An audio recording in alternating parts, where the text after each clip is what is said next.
derecho propio. Home, Juan, muy buenos ojos te vean. Buenos días, Virginia. Quitásteme de la huertina. Oye, hay que dejarla un poquitín, ¿eh? Que Oye, también... Que no te lo llevo todo, les lechugues, les verdes, todo este bien tarrón que hubo estos días de para atrás. Tengo las bien agarradas ahí.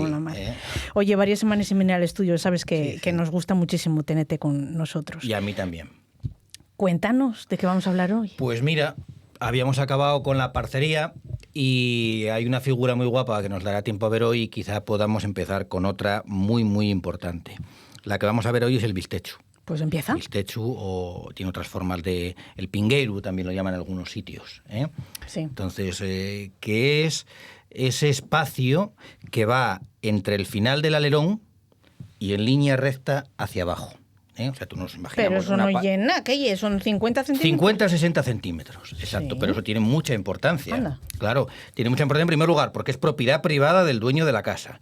Y luego, cuando tenemos calles muy estrechas o una casa pegada a un camino público, sí, distingue perfectamente lo que es lo público de lo privado. Entonces, si mi terreno llega a determinado sitio y yo construyo, por ejemplo, el muro pegado a la carretera, ya no puedo tener alerón.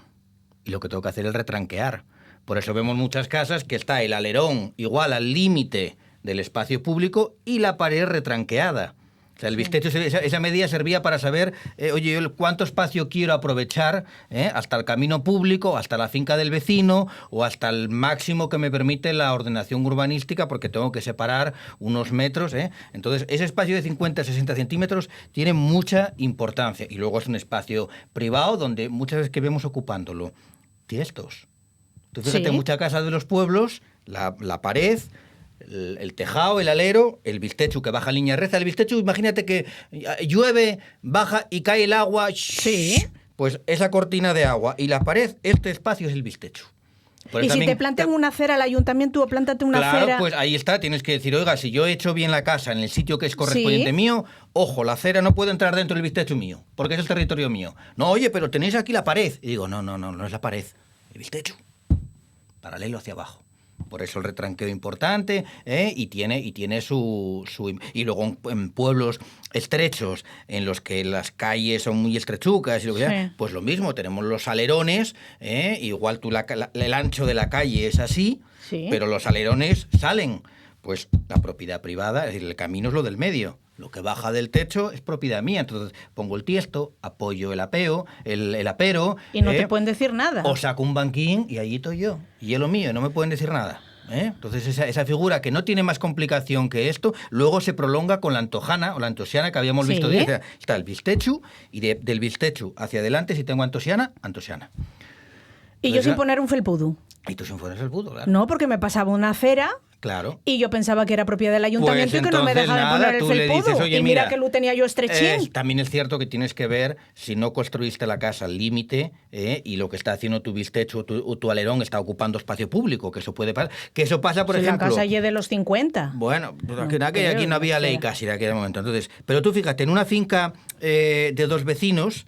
Con una casa, imagínate que yo tengo aquí una finca donde tengo una especie de cenador, porque tengo la casa, y al lado tengo una cuadra que compran unos que vienen de fuera, unos foriatos, y me construyen aquí, y ellos me construyen justo pegado al lado de mi finca, y sacan un alerón, y el alerón llueve. Y digo, oiga, ahí nunca hubo alerón. Ustedes están construyendo el límite de la finca. Si usted llueve, lo que está haciendo es echando el agua encima de mi finca. Usted está queriendo ganar un bistechu que no tenía. Usted quiere tener alerón y pues entonces lo que tiene que hacer es retranquear la finca, sacar el alerón y que el bistechu vaya al linde de mi finca. Y usted tiene 50-60 centímetros menos de casa, pero tiene ese espacín para tener un alerón y que la lluvia caiga, pero que caiga dentro de su finca, no de la mía. ¿Hay algún conflicto que hayas En esto llevado? sí, mucho. ¿Sí? Ahora mismo, hoy todavía estuve en un ayuntamiento de Asturias hablando con un arquitecto precisamente de un conflicto. Aquí había un doble conflicto. Era el que habían aprovechado y habían sacado un alerón que nunca existió, y por lo tanto al sacar el alerón estaban ganando un bistechu que no existía, y segundo que era gente de fuera, que había venido así un poco a las bravas y tal. Es más, yo los conocí. Ya lo hablamos alguna vez. Claro, yo le dije, hablar con el vecino, pedirle permiso, os lo va a dar, es un león, pero le acariciáis y tal. No, porque tal. Lo hicieron, el vecino le denunció, y luego cogieron y a la brava movieron mojones para poner un muro encima de los mojones. Claro. Y ya le dije yo, por mucho menos de eso, a alguien le pegaron un tiro, porque es la verdad, es decir, el movimiento de mojones en Asturias y en toda España fue conflicto histórico toda la vida, y movieron mojones, y ahí tenemos un lío, el haber hecho un muro encima de mojones, un muro de cemento que en este concejo está prohibido. Hay que revocarlo con piedra, en este caso falsa, pero ya no pueden, porque como construyeron tan al linde, si revocan con una placa, ya están poniendo esa placa en la finca del otro. Y van a tener que tirar el muro, van a tener que tirar el bistechu, y acabarán vendiendo la finca porque ya están enfrentados a todo el pueblo. Entonces la ilusión de la vida de esta gente que venía de fuera a vivir en Asturias se ha convertido en una pesadilla por no picar a la puerta del vecino y decirle, fulano, acabamos de llegar aquí, queremos hacer esto, lo otro, oye, ¿cómo nos podemos arreglar? Qué importante hablar. Entonces eso es el bistechu, que le damos tan poca importancia, y fíjate tú qué problemas al puede final, traer. Traen dolores de cabeza. ¿Vale? Bueno, a ver qué me vas a decir, ya tenemos que terminar. Esto da pie a entrar en la figura de la casería. Pero claro, esto es parte de la casa, el bistecho, la antojana, y todo eso es parte de la casería, que es la semana que viene, donde hablaremos de una figura importantísima. ¿Vas a celebrar hoy San Valentín? Por supuesto. San Valentín, que además seguramente igual nuestros oyentes no lo saben, que representa no solamente un santo, sino a 3. ¿Cómo 3? Sí, yo tenía el del cura que casaba a escondidas. ¿Vale? Ese es uno, es el que casaba a los soldados romanos. Exacto, que San Valentín de Roma, exacto. Sí. Pero realmente había otros 2 santos también llamados Valentín que hacían prácticas parecidas, entonces se puede reflejar uno o a otro. Es San Valentín de Roma, que se llama del siglo XIV. Bueno, pues quédate a escuchar la siguiente historia, porque habla de amor con mayúsculas y desde muchos puntos de vista, porque a la siguiente protagonista solo y falta llamarse Valentina, pero ahora la escuchamos. Muy bien, muchas gracias, Virginia.